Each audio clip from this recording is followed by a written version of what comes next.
Mary redeemed a $50,000 cash prize playing Chumba Casino this year. I was only playing for fun, so winning this was a dream come true. Chumba Casino is America's #1 social casino experience. It's serious fun. With over 80 casino-style games to choose from, you too could win life-changing amounts of cash. Be like Mary. Log on to ChumbaCasino.com and give them a whirl. That's ChumbaCasino.com. No purchase necessary. Void where prohibited by law. 18 plus. Terms and conditions apply. See website for details. The voice in the preceding commercial was not the actual voice of a winner.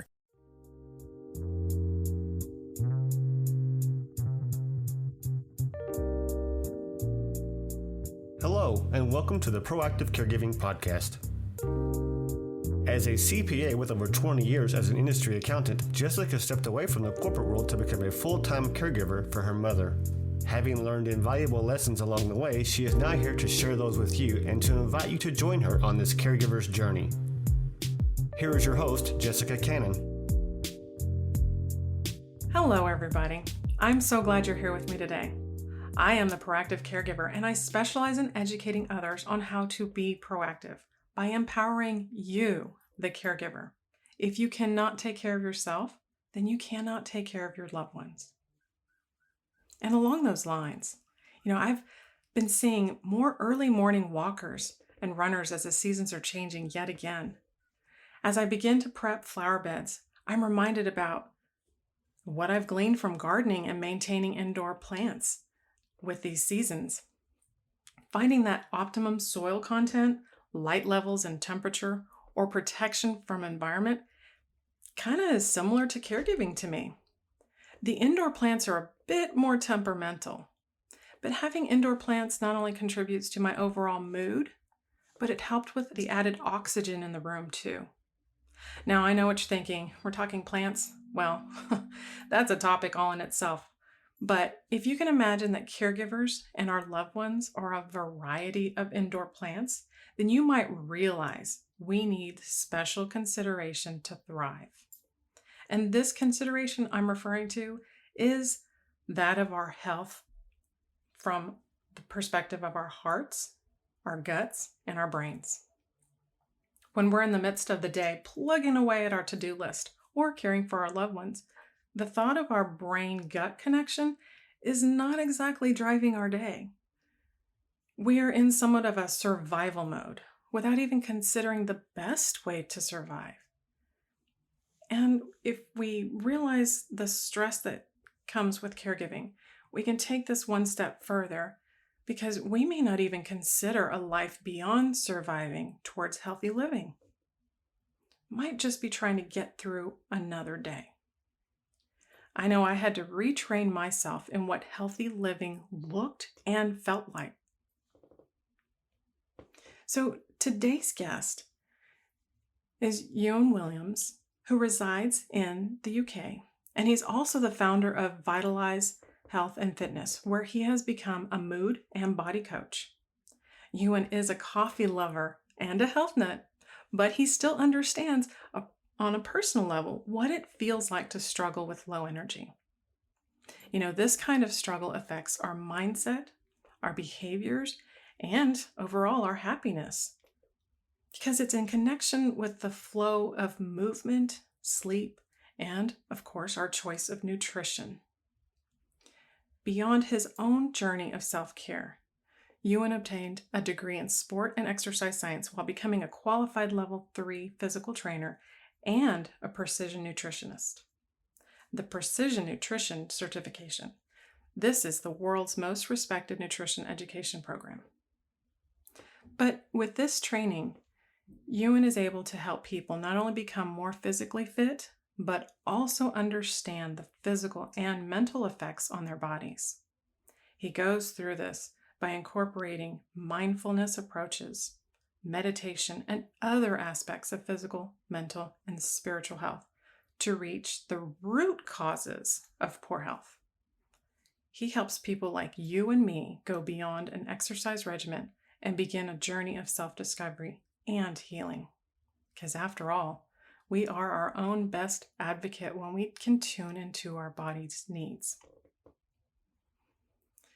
So, without further ado, hello, Ewan. Thanks for coming on with me today.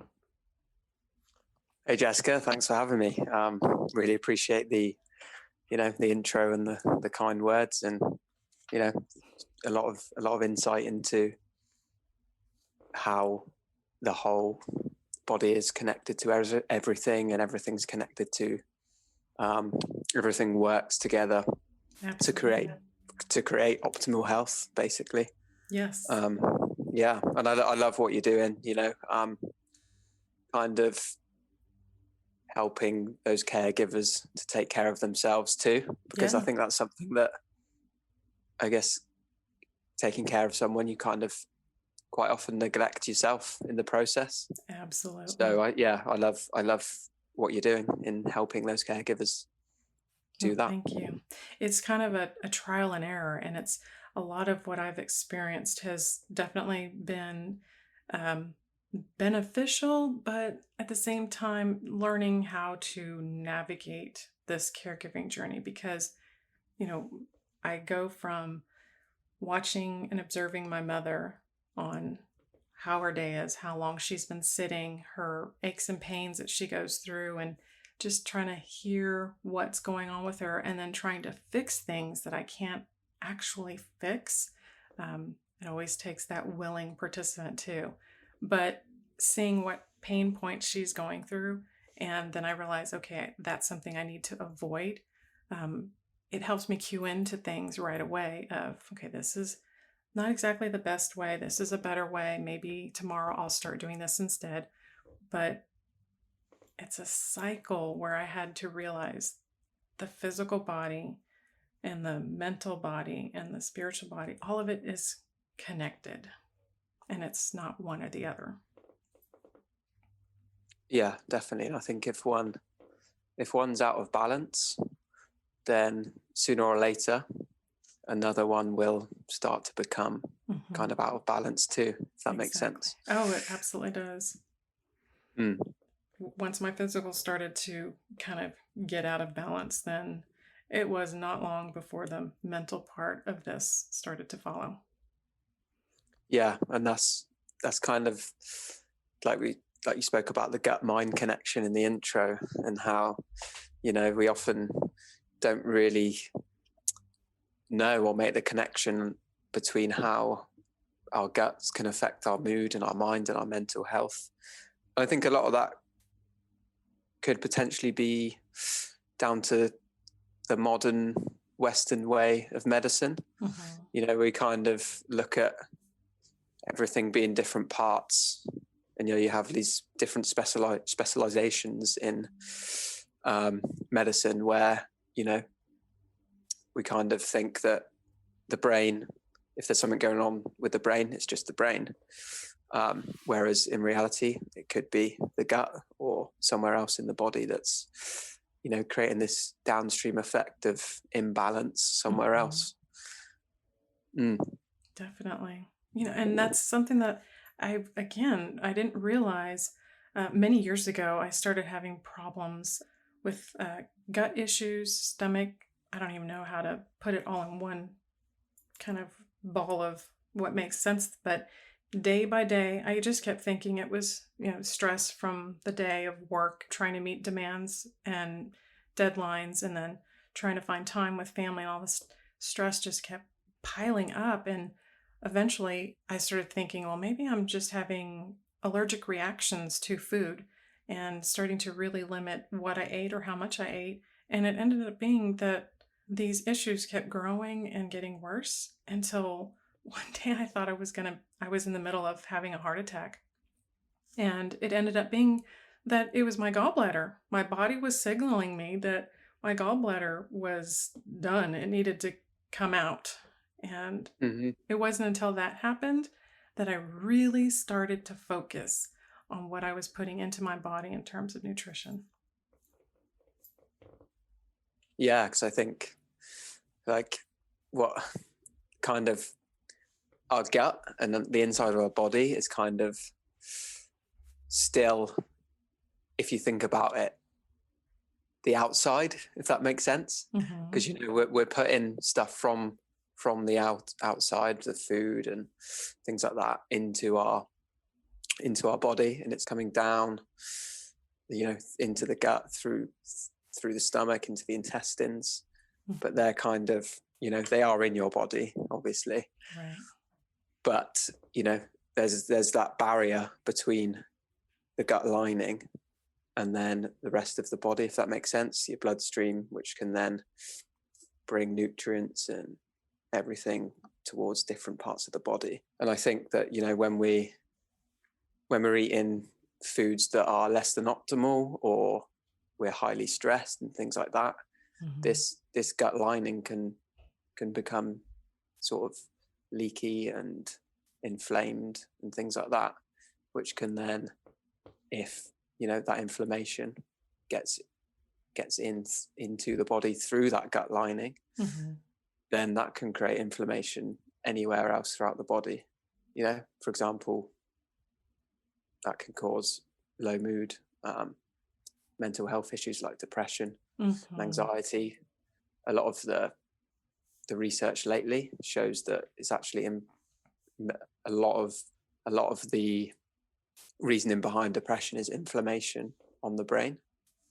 And so that's why it can be really affected by the gut, and other parts of the body can be affected by gut issues. And the gut can be really affected by stress and other environmental kind of toxins, like the air quality and things like that. So everything kind of affects everything. That's why it's sometimes quite difficult to pinpoint the exact cause, I suppose. But then that's where I think kind of the modern way of looking at things, health-wise, is going to really, look at that testing, some physiological kind of markers and things like that to pinpoint a root cause. But then also bring in more of that bring that Western kind of testing with, the Eastern kind of mindful practices and Eastern medicine to help, integrate them together and really figure out the root cause, because sometimes that can be like stress, childhood trauma, things like that, which can then create that imbalance. Absolutely. Yeah. So I think that's kind of the way forward, is that kind of testing and figuring out the root cause and how some body part can be affected by something going on somewhere else.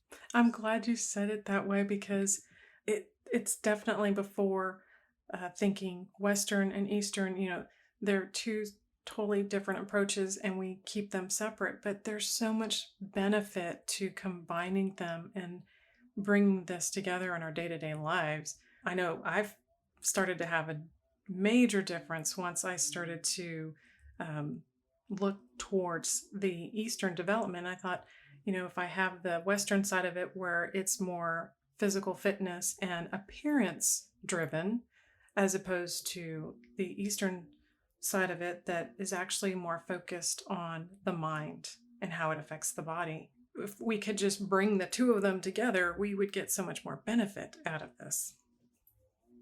Yeah, 100%. But yeah, I think a lot of the reason why, I don't want to get really political, but a lot of the reason why, the Western has stayed the Western is because, it makes money. Yeah.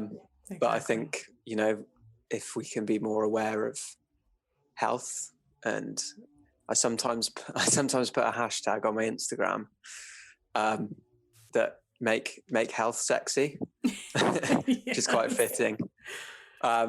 Instead of, getting ripped abs to put yourself in front of a magazine to make money, value health more than making money. And then, we'll all be healthier, happier, better to each other, more able caregivers. Right. And I think that, that would help bring humanity forward. Absolutely. And so I'll go ahead and put it out there. The Western society is definitely more capitalistic. And if you take that and move that aside and we start focusing on what's best for us and what's better for us how to live, and even teach our children, they will start to benefit, and it will start this slow movement, this cultural shift that a lot of the problems that we're dealing with, instead of building more hospitals and building more clinics, how about we take a different approach and focus on our inner selves? So, with that thought, I'm wondering, what was that point in your life that brought you from fitness performance towards that self-discovery? Yeah, so the I can pretty much pinpoint the specific period. Um, so I've always kind of had like an underlying anxiety, and also thinking that there's something more than like just what we can see, feel, and touch, and things like that, more than the physical. Mm-hmm. But yeah, so I'll go back a little bit. I've always been quite sporty, and without sounding too big-headed, I've always been able to play sport at a fairly high level Mm-hmm. from a young age. So, you know, little Ewan was pretty good at sport, probably developed this ego around that. I've always been quite good at sport and good at things. So I kind of pinned my identity on being good at things, if that makes sense. Oh, absolutely. And then, so as I grew up, got to my teen years and things like that, this anxiety was always there, and it was very social. So I really struggled to talk to a lot of people. Mm-hmm. You know, I used to struggle to talk to girls that I fancied, things like that. People of more of an authoritative figure, so like teachers, Mm-hmm. bosses, things like that. Yeah. And I was used to being I'm still on this journey of self-discovery, which is interesting, but it's good. So I was kind of used to being told I was good at stuff and being good at things like sport and stuff like that. So when I wasn't good at something, I didn't know how to kind of react to that, and, you know, have that work ethic to work hard to better myself, if that makes sense. Oh, yeah. So I kind of just try to push it to the side, this social anxiety. And that, you know, just doesn't solve anything. It just makes it worse. It builds and builds in the long run. Yes. So I kind of try to hide it with alcohol, getting pissed, you know. Getting pissed means getting really drunk in England. A few dabbled with some drugs and stuff like that, you know, and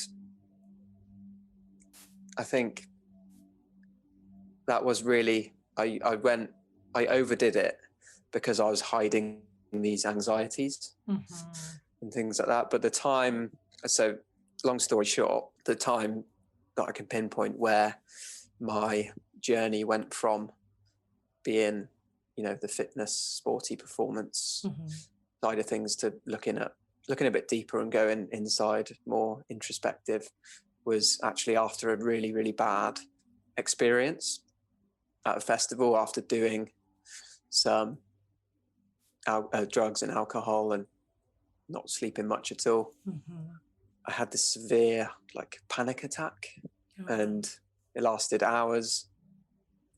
It hasn't been diagnosed, but I think it was kind of some sort of drug-induced psychosis where, you know, I was hearing lots of voices and seeing things that weren't there and stuff like that, and that lasted hours. And I think since then, I've kind of had a wake-up call. Yeah. Which, unfortunately, a lot of people, that's what it takes for them to, you know, wake up and make change. Yep. Yeah. Maybe it's trauma from something I experienced, like a bad experience, or, you know, maybe trauma from seeing one of your family members get really ill, or maybe even pass away unexpectedly. Mm-hmm. And then, that really hits you, gives you that wake up call. So from there,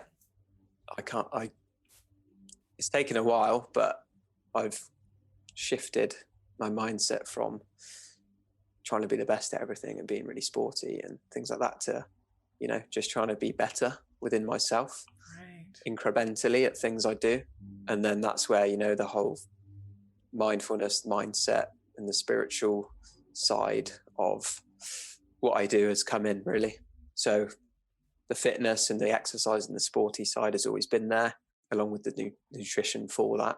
But then, the sleep and the mindset and the mental health and even the nutrition for the mental side of things came into play from that experience. Definitely. Mm.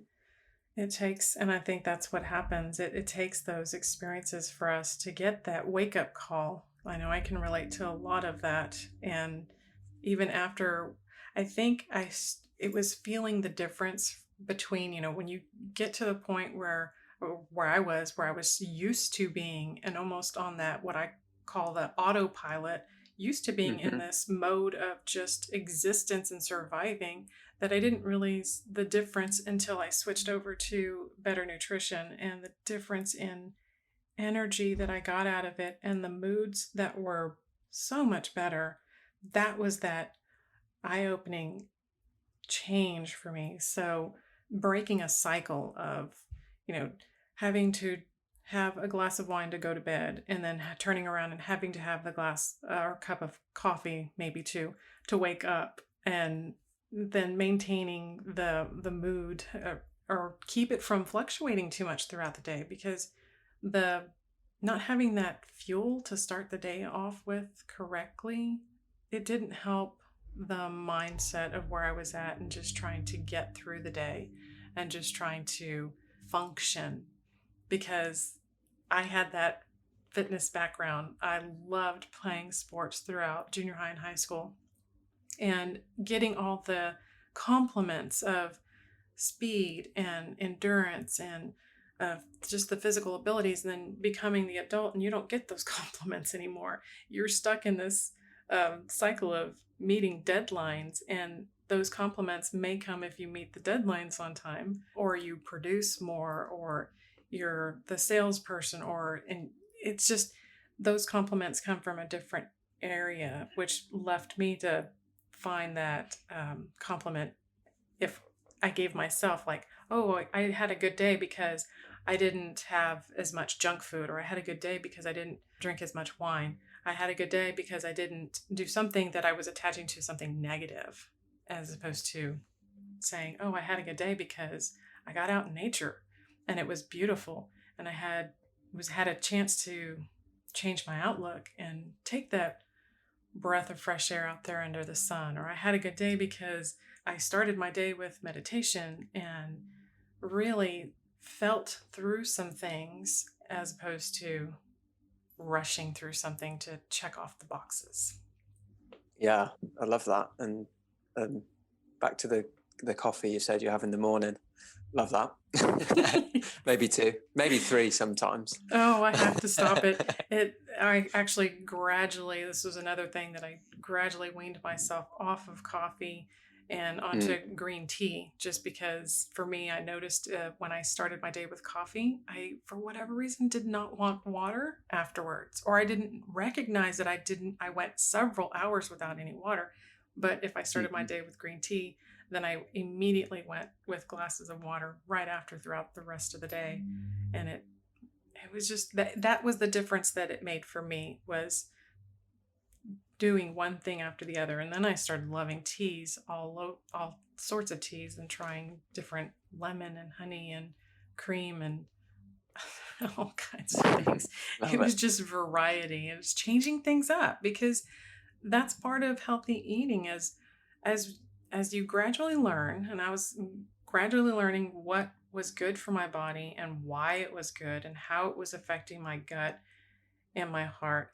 After a while, you do get burned out on healthy foods too. So it was like, how do I change this up so I don't revert back to something I used to eat that wasn't as good for me? So the variety helps a lot. Yeah, definitely. Variety helps, helps keep you on track, I guess, because if we do the same thing every time, Right. eventually you might kind of get bored of it, Right. like the same foods or the same fitness regime or movement regime Right.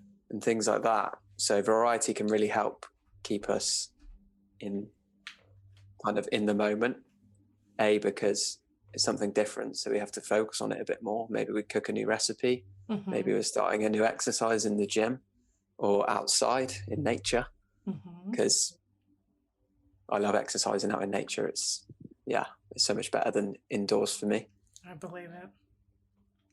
Yeah, and because I think quite often when things get stagnant or we get bored or they get really difficult, we can often revert back to maybe older, habitual, unhealthier behaviors. Yep. Whereas if we can vary it up, especially with nutrition, because we need a good variety of proteins and especially plant fibers to really help feed your gut bacteria, because you have so many different types and strains, and they all feed off these different plant fibers and plant types and proteins. And having a good diverse population of bacteria in your gut is really good for your gut health. And as we know, as we've discussed, that gut health is really linked with that mind and the mood and your mental health. So having a really good diverse diet and population of gut bacteria can really help all those things: gut health, brain health, and the health of your whole body, basically. Yeah. Yeah, because that difference of gut health there, what I also noticed was the more healthier I ate and got the rich green leafy vegetables into my daily nutrition, the less I was craving other things. Like I didn't, and for me, and maybe others, when someone says, "Oh, you need to eat healthy," okay, so I have to eat more salads, and salads help with fiber, and so you're not constipated and all that kind of thought process. But to me, at first, the salad it was really hard to transition into, just because it's not that burger. It wasn't the French fries. It wasn't the pizza and the greasy, salty stuff. But the more I got away from that, and the more rich greens with the kale and the chard and watercress and even romaine, I craved that more after a while. Yeah, and it's difficult. It is difficult at first, and these foods like the burgers and the chips and the fries and things like that, they're designed for you to love them and crave them and want them. They're hyper palatable, super processed, but really definitely not optimal for your health. No. Of your gut or your mind. No. So I think switching, from a diet high in those processed foods, completely switching it to the other side and going to, the really healthy or healthier salads and things like that can be really difficult. So what I always say is try and just do a little bit better each time, so that it's doable and sustainable for you, as opposed to making the full switch, right, finding it really, really hard. And then, you do it for a few weeks and often revert back because, you're building new habits within your eating. So obviously when you're building new habits, you're going against old habits which are ingrained into your subconscious, plus the fact that these foods are designed to make us want them and crave them and feel like we're getting a reward for eating them. Right. Like physiologically. But once you can make that transition and make it a habit and gradually do better every few weeks, incorporating in more foods that are going to be more beneficial for your health. And with everyone, that's slightly different because we all have a slightly different microbiome makeup, slightly different genes, and the way they're expressed can alter the way we process foods slightly. So yeah, I think eventually you'll get there if you keep making these incremental additions of better food, which eventually will replace the food that's less than optimal for your health.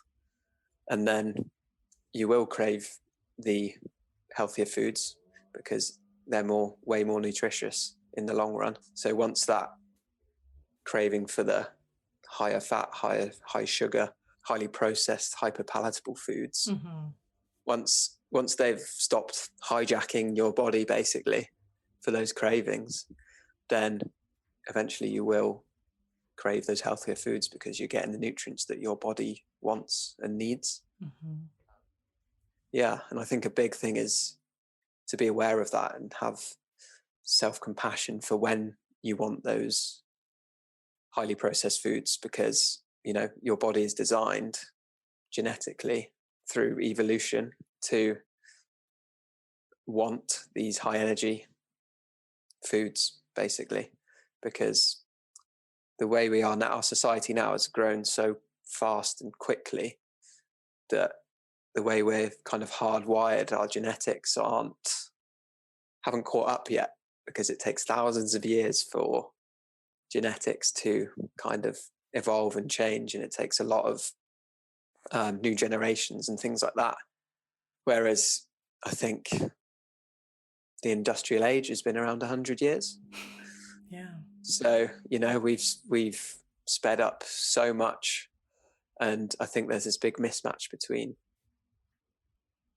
definitely our food, but so many other things within our society and environment that don't quite match up with our genetics. Right.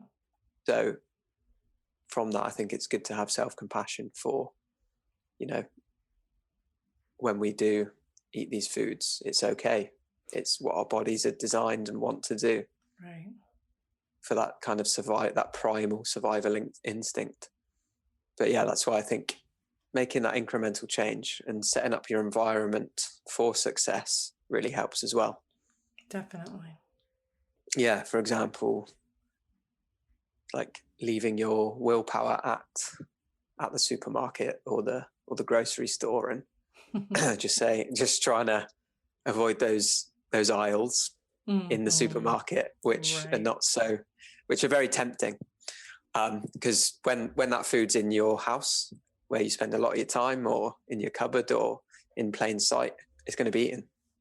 It is, by you or someone else in your household. And that's okay. If it's there, then it's okay. It's going to happen.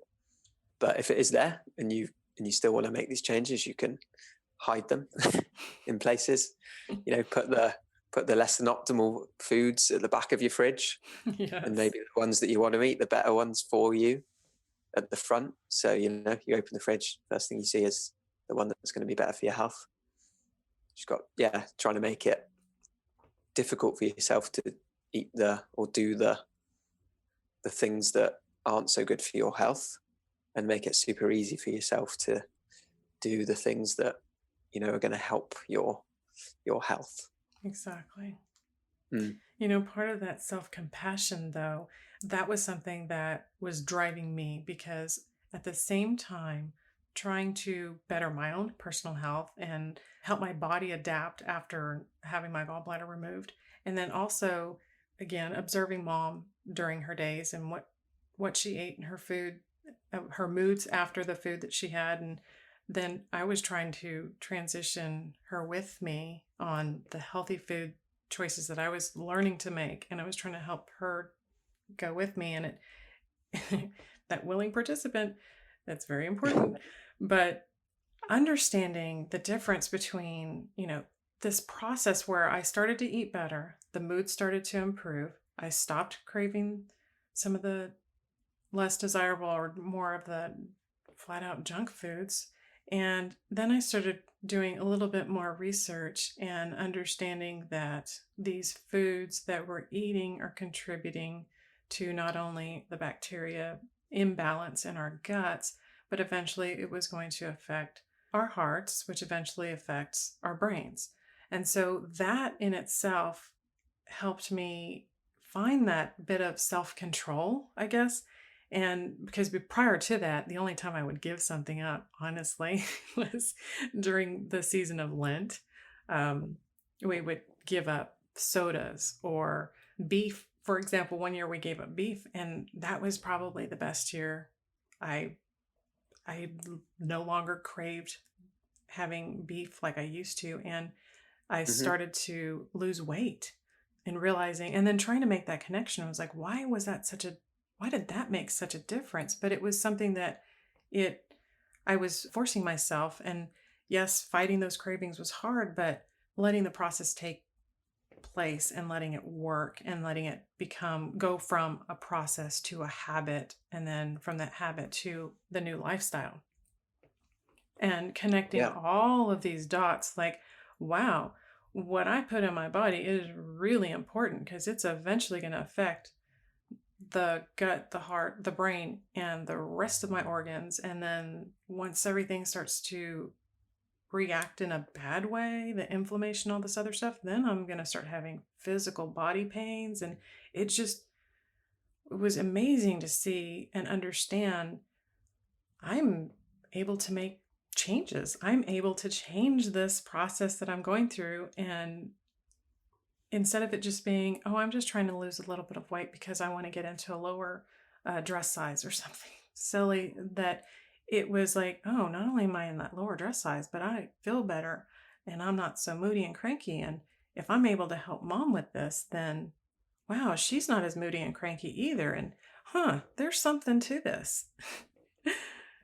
Yeah, definitely. And I think, like, from what you said there, you kind of pinned the why behind, the food change and the lifestyle change, to a reason kind of, more meaningful and a bit bigger than, just trying to lose a few pounds to fit in a dress, right, which is perfectly fine, perfectly okay goal. Generally, the motivator there is less internal and more external. So the way you look for other people. But your kind of values and your motivator, by the sounds of it, was the health of your body and your mother's body, which is a really, really deeper why, and there's a lot more meaning to that, which when times get tough, that can help you push on. Does that make sense? Absolutely. And then create those habits and that lifestyle change. Yeah, because when times did get tough, I was able to balance my energy through all of it. I was able to maintain a healthier mood throughout all of it instead of having that emotional roller coaster. But that in itself made me realize, when I would have those cravings afterwards, it's like, well, what's going on inside? What am I feeling? Why am I craving this? I know it's not good for me, so why am I craving this? And I go through this whole thought process of what's going on in my life, what's happening, what's causing this. And even with mom, when some random craving would come up, she'd say, you know what I feel like eating today? And she would describe something that in my mind, I'm going, oh no, that's not good. Because I read a book years ago that was actually called The Journey Home. And it was a very nice blend of the Eastern and Christian world. And once you start to change these habits and find things that you're more aware of in your day-to-day life, once you start to move forward, you really can't move backwards. You shouldn't go backwards. And so every time I tried to go backwards and eat those foods because that's what mom was craving, and then trying to have a meal with her and have quality time, and just, I would have the negative effects again. And so I was back into the situation where I had to make a meal for myself. That was what I needed to eat that helped my body. And then I would make a meal for her that what she wanted to make her happy. And the more I did this, the more it was this struggle like, well, if this is healthy for me, why would I give her something that's not exactly healthy for her? And I just started making food, salads, even some little wraps. I tried to avoid sandwiches, but things that would be full of healthy, energy inducing, and seeing the difference in her, making it flavorful, because that's the other thing. I think a lot of people assume healthy food doesn't taste as good as the processed food. Like you said, it's designed a certain way. In healthy food, I mean, you really have to do this over a period of time to adjust your palate, because eating a bag of potato chips versus eating raw carrot, the obvious differences are going to be there. Yeah, you've got the hyper palatable, high sugar, salt, and fat content of, potato chips and burgers and things like that, which your body loves, and the food industry knows that. Yeah. So they make those. But yeah, I think definitely trying to bring flavor into healthier foods is one of the best ways to help people, or help you start eating those healthier foods without feeling deprived of nice foods and things like that. So if you look at, say, like a curry or Sri Lankan food, Thai food, things like that, how nice are those? Oh, they're very good.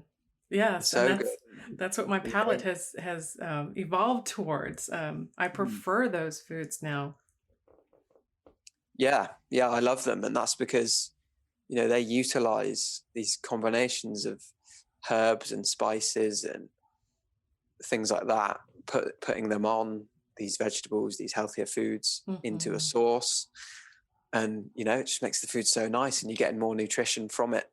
So I think, utilizing herbs and spices are really, really key to making healthier food taste better.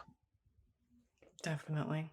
And then on top of this, I even took it another step further. We're figuring out these healthy foods and what made me feel good, and then even taking it to the point where I was eating them. So I started trying to take my meals outside and eat them in the backyard, back porch, where hopefully, or we don't heat up too fast after our crazy snowstorm, but being outside and enjoying that nature, it just took me one step closer to that mental health. Like, now I'm going to combine the food with the outdoor nature and how that works. Yeah, and it's like a 1, 2, 3, 4, 5 hit combo. Yes. You're eating quality food. You're being mindful of where you're eating it, Right. which is going to help digestion, because generally when you're mindful, you eat a bit slower. You let those enzymes and stomach acid and things like that get to work, so you digest your food better, which then gets absorbed into your bloodstream better, so you get more nutrients to your body. Being out in nature, super good for your mental health. Better air quality. If it's sunny, even if it's cloudy, you're getting the rays from the sunlight, boosting your vitamin D levels. Yeah. Yeah, it just keeps adding to it. Right. And that's another thing. And keep adding on top of that, and taking it yet again another step further, is after either eating outside or just being outside, those deep breaths, taking those deep breaths out in nature is so great. When I try to explain that to people, that the difference, the level of energy and the calmness that comes versus sitting inside watching TV and just breathing while you're, watching TV, the difference that you get from that, it's hard to understand unless you're out there doing it. Yeah, definitely.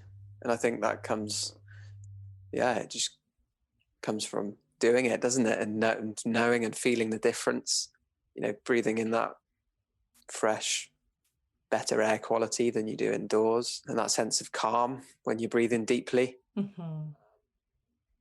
Yeah, especially through the nose, nasal breathing. It's something I do a lot now.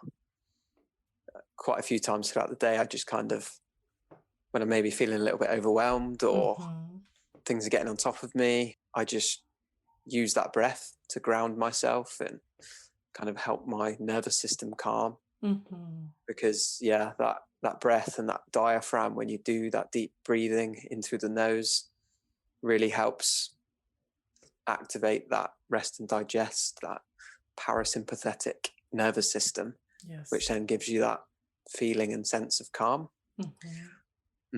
Which is something I talk about quite a bit on social media as well, and because it's such a simple thing to do in practice, but when you're in the moment and everything's getting on top of you, it's hard to be aware of how that simple, taking those few seconds, even just like 5 breaths, taking those few seconds to really just pause, be mindful of that breath, that deep diaphragmatic breathing can have such a profound effect on the moment and how you're feeling.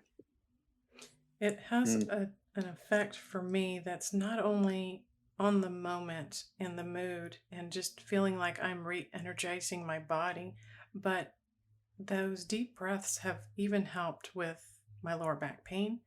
And these are things that I didn't realize the benefit of them. It was just, one thing after another just kept leading me, taking things one more step. And it was just like this guided path, this guided process, and feeling the benefits from everything.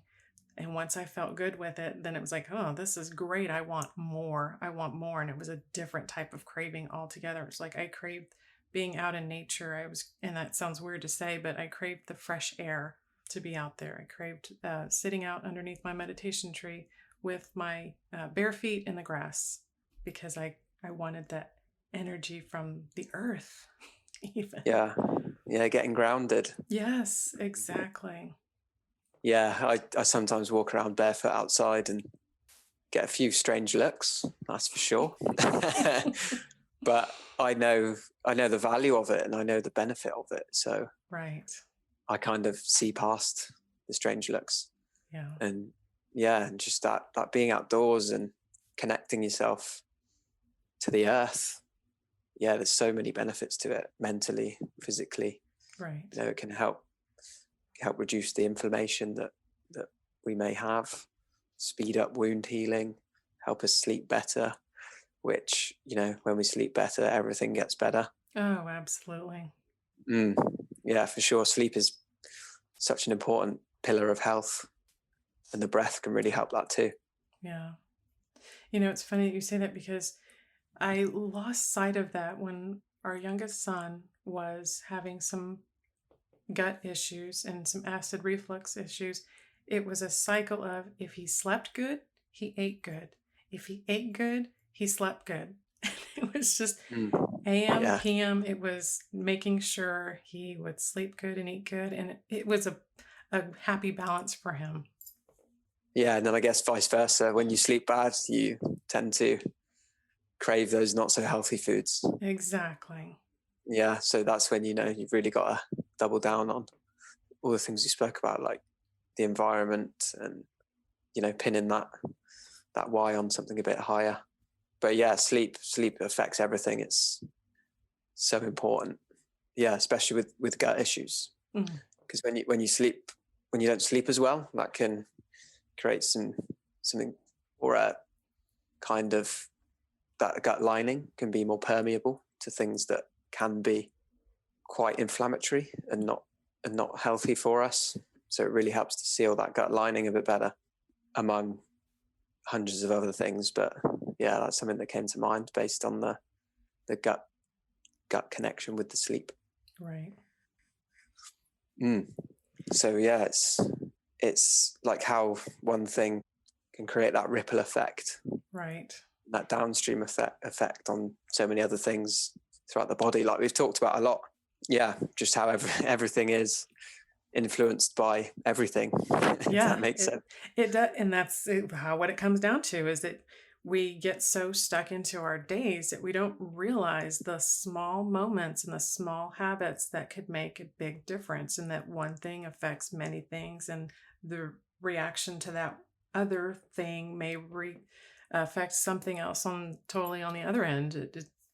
It's this back and forth thing, which is why I would come upon one thing that worked, and then I added on to that, and then I added on to that, and then I added on to that, and it just kept growing, and I just kept feeling better and having more self-awareness and having more self-control. And I know I can only affect so much of Mom's life, but being an example for her, being an example for my sons, it's something that makes a difference to me.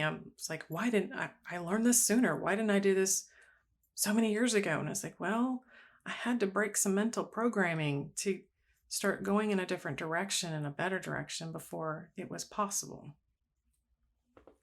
Yeah, and I think that, yeah, like you said, it all starts with that self-awareness.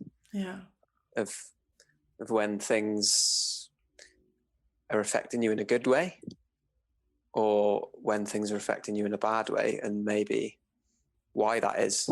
And, it starts with that self-awareness of realizing the thing that works. Like you said, that one thing that worked for you, you built on that and built on that and built on that.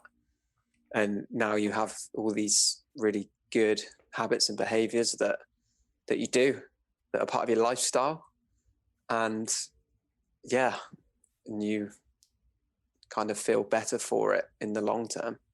And then on top of that, you're setting that example for your kids. Mm-hmm. And even if sometimes it may not feel like it, because I know you said it was sometimes difficult to get your mother to eat foods that are a bit healthier. Yeah, that you're still doing that in her presence, so that will still be, picked up on. Yeah. Unfortunately, with dementia, one of the things that happens is they tend to crave sweet foods more. If it's not, drinking the coffee all day long, because that's one of the things that they're attached to, the bitter side of that, then it's the sweets, the other end of it. And I have my suspicions that it's the body's way of trying to get more glucose, sugar, to get some energy, because if they're so sedentary that energy is not being generated through the exercise, then it's that mindless eating and snacking. And that's dangerous for me, because it's like I can't sit still. I can't sit with her still very long, because before I know it, then I'm in that mode of I'm munchy, I'm hungry, I want these junk food snacks, I want the potato chips, and it's nope, can't go backwards. I'm going forwards, not backwards. Yeah, and it's it's that self-awareness of when you feel those cravings, right? To then realize the why, and then then that phrase comes back to you, that can't go backwards, which that's kind of your trigger now to kind of keep moving forwards, which is awesome. Like, it's really cool having something like that when those feelings come up, you've kind of put something in place that helps you, right, and gives you that willpower, if that makes sense. I think part of it is willpower, and part of it is just as I become more aware of who I am and how I am, I have this nasty little perfectionist in me that learning what was better for me and then trying to find the perfect scenario, it was a different kind of willpower. It was more of a rigid self-discipline. And then it was also part of a fear. If I don't change my habits now, then I could face the same demise that Mom has been facing with living with mixed dementia. And so I just felt like it's extremely important to find this level of self-awareness and mindfulness and going through this absolute change of lifestyle, because I want a different story to tell later down the road. I don't want her story to become my story. So Yeah, and that's like a big motivation, isn't it? it is. It's like we said earlier, finding that why, that kind of deeper why of creating that change, and that starts with that self-awareness and the awareness of that why. You know, you don't want to have or get dementia in your later years, and you've become aware of that, I guess, and that's kind of a big why for you. Yeah, because it's not all genetic related. It really isn't. So when you're working with your clients, what do you find is one of their, I guess, pitfalls that trying to transition? Basically, you have someone that's coming to you and they want their physical fitness. How do you connect the physical fitness to their mental fitness? Yeah, so I really focus on the breath and the movements. So I tend to not, with the physical side, obviously now and again is really good, tend to not kind of, you know, if someone comes to me for a personal training session or a session like that, Mm-hmm. I really focus on movement quality over kind of quality and intensity. Mm-hmm. And then coming with that, the breath, and moving with the breath. So you kind of bring that mindful movement into it, I suppose. Yeah. So that's how I kind of connect kind of the physical side with the mind and the mental health side of things. And I'm sure, you know, like we said, everybody's different. And so it takes their own willpower or their own area that drives them to maintain it and learn from it and grow from it. Yeah, for sure. And I think, you know, it's a transition. So not doing everything at once, because that can get overwhelming. Oh yeah. And just gradually, incrementally adding in things that they want to do, that you want to do, Mm-hmm. and a little bit of what you want and a little bit of what you need, I always say. Right. So, you know, so it doesn't feel like too much of a struggle, because making these healthier lifestyle changes is difficult, because you're going against a lot of subconscious habits. Mm-hmm. And, you know, with the eating, especially, you're going against your biology craving those foods. Mm-hmm. Makes it difficult going against the body and trying to convince the body what it needs. Basically detoxifying it and starting from a fresh base. Yeah, that's it. And I think change is difficult. A lot of people don't like change. Yeah. The body likes to be settled. It's called homeostasis. So it tries to bring itself back to where it is, if that makes sense. Yeah. So yeah, changing that and trying to make the body adapt to new things it's going to have some pushback at first. A good example is, you know, a lot of this is definitely me assuming and being stereotypical, but but a lot of older people are kind of stuck in their ways. Yeah. You know, they know what they like, they know what they don't like, which is a really good virtue to have. But at the same time, sometimes that means they're very resistant to change. Right. So I sometimes use that analogy within the body when you're trying to make new, healthier changes, is that there's going to be that resistance. But like we said earlier, when you make it easy for yourself and make it incremental, that's way more sustainable. Right.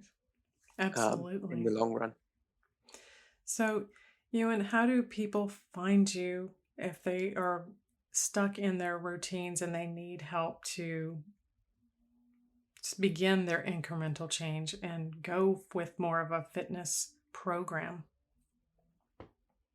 Yeah, so I mainly use Instagram at the moment. So you can find me, the handle there is at Vitalize with a Z, which I think is the American spelling anyway, or the US spelling because it looked better. Because I think here in Britain we'd use as S. But anyway, at Vitalize Health and Fitness. That's my Instagram. Okay. Yeah, I've got an email, which is Ewan, spelt IWAN, at vitalizehealthandfitness.co.uk, or on Facebook. And that's kind of the main platforms I use at the moment. Nice.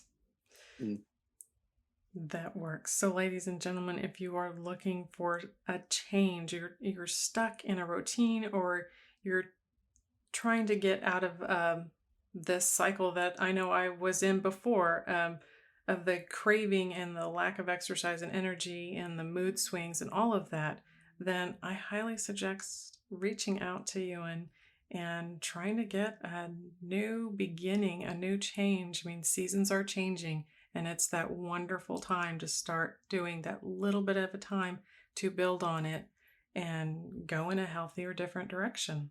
On that, thank you so much for sharing your time with me today, Ewan. I appreciate it.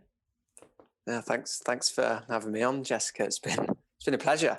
I love talking about these things and helping people, and I hope it's reached some people who need to hear these things, and it helps them. Right. Yes, because it's definitely going to help us go in a different direction. So thank you for joining in and listening with us today. You can find more about this topic on the blog at jessicalazelcannon.com.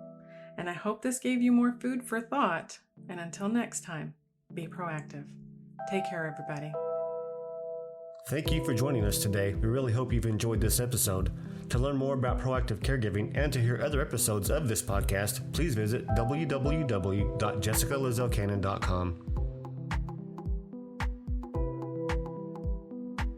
This podcast is produced by Cannon Light Media, LLC, www.cannonlightmedia.com. Music provided by Chris Paradise.